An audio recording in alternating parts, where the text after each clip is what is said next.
Hello everyone, I welcome you all to a new lesson. My name is Madan. I am delighted to help you to learn basic Tamil.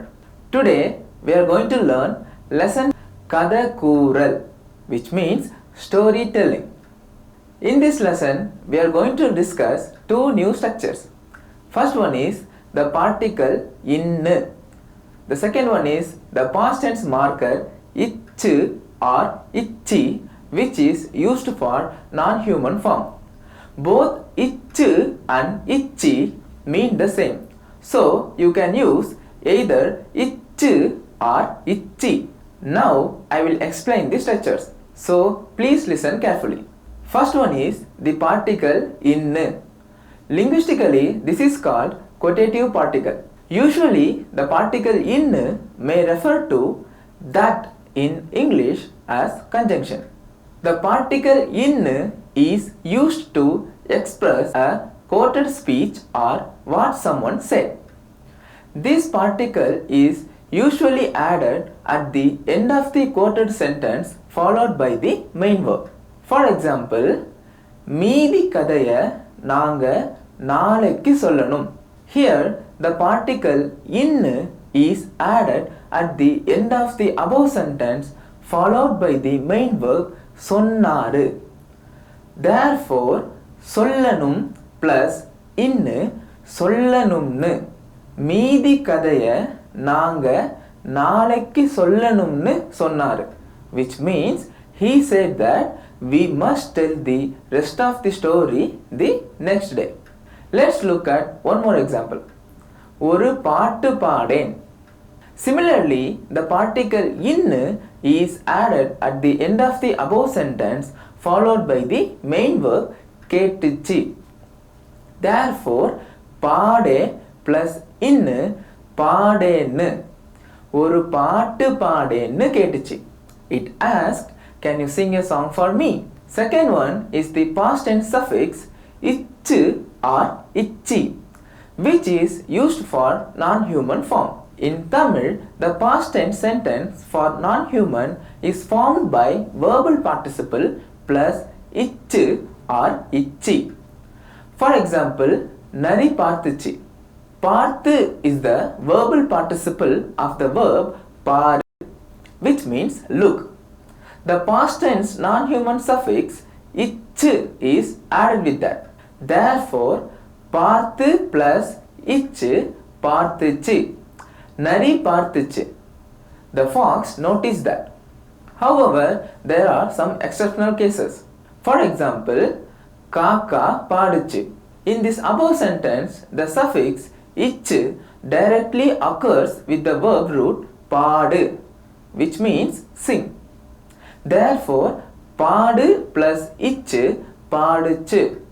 காக்கா பாடுச்சு, which means the crow sang. In this lesson, we will look at the scenario where a granddaughter asks her grandfather to tell a story. Through this conversation, we will learn new vocabulary and structures. Alright, now I will introduce the vocabulary. Let us see the words. Tata. Tata, which means grandfather. Peti. Peti means granddaughter. Nethu. Nethu, it means yesterday. Ennoda. Ennoda, it means my. Vagupula. Vagupula, in the classroom. Ennoda vagupula. Ennoda vagupula, which means in my classroom. Aasiriyaru. Aasiriyaru, which means teacher. Oru kada. Oru kada means a story. Kaka. Kaka, it means crow. Nari. Nari means fox. Kavalapadada. Kavalapadada, don't worry. Party. Party, which means grandmother or old lady. Yaru. Yaru means who. மீதி கதை. மீதி கதை means remaining story. Vada. Vada means vada. Vada is a kind of snack mostly prepared in South India. Kalu. Kalu means leg. Tandiram. Tandiram, which means trick. Paattu. Paattu, it means song. Marathula. Marathula, that means on the tree. With the help of these words, we can understand the conversation. Let's go to the conversation now, and later we will discuss the sentences for your better understanding. Pethi. தாத்தா, நேத்து என்னோட வகுப்புல ஆசிரியர் ஒரு கதை சொன்னாரு. Granddaughter. Grandpa, yesterday my teacher told a story in the classroom. தாத்தா, என்ன கதை சொன்னாருமா? Grandfather. What story did he tell, dear? பேத்தி. காக்கா நரி கதை தாத்தா. Granddaughter. The crow and the fox story, grandpa. தாத்தா, ஓ அந்த கதையா, அது ரொம்ப நல்ல கதை. Grandfather. Oh, that story, that's a very good one. பேத்தி. ஆமா தாத்தா, ஆனா ஆசிரியர் முழு கதையையும் சொல்லலை, மீதி கதையை நாங்கள் நாளைக்கு சொல்லணும்னு சொன்னார். Granddaughter. Yes, grandpa, but the teacher did not tell the full story. He said that we must tell the rest of the story the next day. தாத்தா, அப்படியா, சரி கவலைப்படாத, மீதி கதையை நான் சொல்லித்தரேன். Grandfather. Is that so? Don't worry, I will tell you the rest of the story. பேத்தி. சரி சொல்லுங்க தாத்தா. Granddaughter. Okay, go ahead, grandpa. தாத்தா, காக்கா பாட்டியை ஏமாத்த நினைச்சது. நரி காக்காவை ஏமாத்த நினைச்சது. காக்கா நரியை ஏமாத்த நினைச்சது. கடைசியில யாரு யாரை ஏமாத்தினாங்கன்னு பார்க்கலாம். காக்கா பாட்டியை ஏமாத்த நினைச்சது. The crow planned to deceive the old lady. நரி காக்காவை ஏமாத்த நினைச்சது. The fox planned to deceive the crow. காக்கா நரியை ஏமாத்த நினைச்சது. The crow planned to deceive the fox. கடைசியில யாரு யாரை ஏமாத்தினாங்கன்னு பார்க்கலாம். At the end of the story, let us see who deceived whom. பேத்தி. சரி தாத்தா. Granddaughter. All right, grandpa. தாத்தா, காக்கா பாட்டிக்கிட்ட இருந்து வடையை எடுத்துச்சு. அப்புறம் மரத்தில் உட்கார்ந்துச்சு. அதை நரி பார்த்துச்சு. வடையை சாப்பிட ரொம்ப ஆசையா இருந்துச்சு. காக்கா பாட்டிக்கிட்ட இருந்து வடையை எடுத்துச்சு. The crow stole the vada from the old lady. அப்புறம் மரத்தில் உட்கார்ந்துச்சு. Then it sat on a tree. அதை நரி பார்த்துச்சு. The fox noticed that. வடையை சாப்பிட ரொம்ப ஆசையா இருந்துச்சு. It really wanted to eat the vada. பேத்தி. அப்புறம் என்னாச்சு? Granddaughter. Then what happened? தாத்தா, நரிக்கு மரம் ஏற தெரியாது. ஆனா எப்படியாவது காக்காவை ஏமாத்தி அந்த வடையை சாப்பிடணும்னு நினைச்சது. Grandfather. The fox doesn't know to climb the tree, but it planned to deceive the crow and eat the vada. பேத்தி. அப்புறம்? Granddaughter. Then தாத்தா, நரி ஒரு தந்திரம் பண்ணுச்சு. நரி காக்கா கிட்ட நீ ரொம்ப அழகா இருக்கிற, ஒரு பாட்டு பாடேன்னு கேட்டுச்சு. நரி ஒரு தந்திரம் பண்ணுச்சு. The fox made a trick. நரி காக்கா கிட்ட நீ ரொம்ப அழகா இருக்கிற. It said to the crow, you are so attractive. ஒரு பாட்டு பாடேன்னு கேட்டுச்சு. Can you sing a song for me? Fox asked. பேத்தி. அப்புறம் என்ன ஆச்சு தாத்தா? Granddaughter. What happened then, grandpa? தாத்தா, காக்காவுக்கு நரியோட தந்திரம் புரிஞ்சது. அதனால காக்கா அதோட காலில் வடைய வச்சுக்கிட்டு கா கான்னு பாடிச்சு. வடை கீழே விழலை. பாவம், நரி ஏமாந்துச்சு. இந்த கதை என்ன சொல்லுது? காக்காவுக்கு நரியோட தந்திரம் புரிஞ்சது. The crow understood the fox trick. அதனால காக்கா அதோட காலில் வடைய வச்சுக்கிட்டு கா கான்னு பாடிச்சு. So it sang கா கா கா holding the vada with its foot. வடை கீழே விழலை. The vada did not fall down. பாவம், நரி ஏமாந்துச்சு. Poor fox, it was deceived. இந்த கதை என்ன சொல்லுது? What is the moral of the story? பேத்தி, தெரியல தாத்தா. Granddaughter. No idea, grandpa.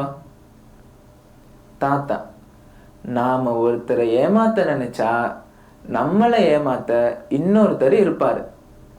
அதனால நாம யாரையும் ஏமாத்தக்கூடாது. சரியா? நாளைக்கு இப்படி கதையை சொல்லு. நாம ஒருத்தரை ஏமாத்த நினைச்சா நம்மளை ஏமாத்த இன்னொருத்தர் இருப்பார். If we cheat someone, there will also be someone to cheat us. அதனால நாம யாரையும் ஏமாத்தக்கூடாது. சரியா? So we should not deceive anyone. Okay? நாளைக்கு இப்படி கதையை சொல்லு. Tell the story like this tomorrow. பேத்தி, சரி தாத்தா, கண்டிப்பா சொல்றேன். Granddaughter. Sure grandpa, I will definitely tell. Alright, now we will discuss the sentences in this conversation. First, we will look at the quotative particle sentences. And then we will look at the sentences which has the past tense non-human suffix ich. The sentence மீதி கதையை நாங்க நாளைக்கு சொல்லணும்னு சொன்னார் translates to he said that we must tell the rest of the story the next day. Here we have the quotative particle in. I have already explained how it is found, but let's go through it once again. The particle in is used to express quoted speech or what someone said. This particle is usually added at the end of the quoted sentence followed by the main verb. For example, மீதி கதையை நாங்க நாளைக்கு சொல்லணும். Here the particle in is added at the end of the above sentence followed by the main verb சொன்னாரு. Therefore சொல்லணும் plus in சொல்லணும்னு. மீதி கதையை நாங்க நாளைக்கு சொல்லணும்னு சொன்னாரு, which means he said that we must tell the rest of the story the next day. The next sentence, கடைசியில யாரு யாரை ஏமாத்துனாங்கன்னு பார்க்கலாம். Translates to at the end of the story, let us see who deceived whom. Look at the sentence, கடைசியில யாரு யாரை ஏமாத்துனாங்க. In the same way, the particle in is added at the end of the above sentence followed by the main verb பார்க்கலாம். So ஏமாத்துனாங்க plus in ஏமாத்துனாங்கன்னு. கடைசியில யாரு யாரை ஏமாத்துனாங்கன்னு பார்க்கலாம். At the end of the story, let us see who deceived whom. The next sentence, அந்த வடைய சாப்பிடணும்னு நினைச்சது. Translates to it planned to eat the vada. Look at the sentence, அந்த வடைய சாப்பிடணும். Similarly, the particle in is added at the end of the above sentence followed by the main verb நினைச்சது. Therefore, சாப்பிடணும் plus in சாப்பிடணும்னு. அந்த வடைய சாப்பிடணும்னு நினைச்சது. It planned to eat the vada. The next sentence, ஒரு பாட்டு பாடேன்னு கேட்டுச்சு. Translates to, it asked, can you sing a song for me? Look at the sentence, ஒரு பாட்டு பாடே. Similarly, the particle in is added at the end of the above sentence followed by the main verb கேட்டுச்சு. Therefore, பாடே plus in பாடேன்னு, ஒரு பாட்டு பாடேன்னு கேட்டுச்சு. It asked, can you sing a song for me? The next sentence, காக்கா அதோட காலில் வடைய வச்சுக்கிட்டு கா கான்னு பாடுச்சு. Translates to, it sang ka ka ka holding the vada with its foot. Look at the sentence ka ka. Here same pattern is followed again where in is added at the end of the above sentence followed by the main verb பாடுச்சு. Therefore the cries of the crow ka ka plus in கா கான்னு, காக்கா அதோட காலில் வடைய வச்சுக்கிட்டு கா கான்னு பாடுச்சு.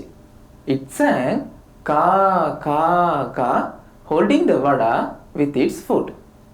Now we will look at the sentences which has the past tense non-human suffix இச்சு or இச்சி. Look at the sentence, காக்கா பாட்டிக்கிட்ட இருந்து வடைய எடுத்துச்சு. Translates to, the crow stole the vada from the old lady. The past tense sentence for non-human is formed by verbal participle plus இச்சு. For example, எடுத்துச்சு. எடுத்து is the verbal participle of the verb எடு, which means take. The past tense non-human suffix இச்சு is added with that. Therefore, எடுத்து plus இச்சு எடுத்துச்சு. காக்கா பாட்டிக்கிட்ட இருந்து வடைய எடுத்துச்சு. The crow stole the vada from the old lady. The next sentence, அப்புறம் மரத்தில் உட்கார்ந்துச்சு. Translates to, then it sat on a tree. Look at the word உட்கார்ந்துச்சு. உட்கார்ந்து is the verbal participle of the verb உட்காரு, which means sit. The past tense non-human suffix இச்சு is added with that. Therefore, உட்கார்ந்து plus இச்சு உட்கார்ந்துச்சு. அப்புறம் மரத்தில் உட்கார்ந்துச்சு. Then it sat on a tree. The next sentence, அதை நரி பார்த்துச்சு. Translates to, the fox noticed that. Look at the word பார்த்துச்சு. பார்த்து is the verbal participle of the verb bar, which means look. The past tense non-human suffix இச்சு is added with that. Therefore, பார்த்து plus இச்சு பார்த்துச்சு. அதை நரி பார்த்துச்சு. The fox noticed that. The next sentence, வடைய சாப்பிட ரொம்ப ஆசையா இருந்துச்சு. Translates to, it really wanted to eat the vada. Look at the word இருந்துச்சு. இருந்து is the verbal participle of the verb இரு, which means to be. The past tense non-human suffix இச்சு is added with that. Therefore, இருந்து plus இச்சு இருந்துச்சு. வடைய சாப்பிட ரொம்ப ஆசையா இருந்துச்சு. It really wanted to eat the vada. The next sentence, ஒரு பாட்டு பாடேன்னு கேட்டுச்சு. Translates to, it asked, can you sing a song for me? Look at the word கேட்டுச்சு. கேட்டு is the verbal participle of the verb கேளு, which means ask. The past tense non-human suffix இச்சு is added with that. Therefore, கேட்டு plus இச்சு கேட்டுச்சு. ஒரு பாட்டு பாடேன்னு கேட்டுச்சு. It asked, can you sing a song for me? The next sentence. பாவம் நரி ஏமாந்துச்சு. Translates to poor fox. It was deceived. Look at the word ஏமாந்துச்சு. ஏமாந்து is the verbal participle of the verb ஏமாறு, which means get deceived or get cheated. The past tense non-human suffix ich is added with that. Therefore, ஏமாந்து plus ich ஏமாந்துச்சு. பாவம் நரி ஏமாந்துச்சு. Poor fox, it was deceived. Please note that there are some exceptional cases. Some verbs ending with u directly takes the suffix ich or ichi. For example, நரி ஒரு தந்திரம் பண்ணுச்சு. Translates to the fox made a trick. Look at the word பண்ணுச்சு. In this word, the suffix ich directly occurs with the verb root பண்ணு, which means do. Therefore, பண்ணு plus ich பண்ணிச்சு. நரி ஒரு தந்திரம் பண்ணுச்சு. The fox made a trick. The next sentence கான்னு பாடுச்சு. Translates to it sang கா. Look at the word பாடுச்சு. In this above word, the suffix ich directly occurs with the verb root பாடு, which means sing. Therefore, பாடு plus ich பாடுச்சு. கான்னு பாடுச்சு. It sang கா. I hope you have understood the lesson and the things we discussed today. Keep practicing. If you have any doubt, you can ask in the feedback section. We can discuss it further. See you all in the next session. Thank you. Have a nice day.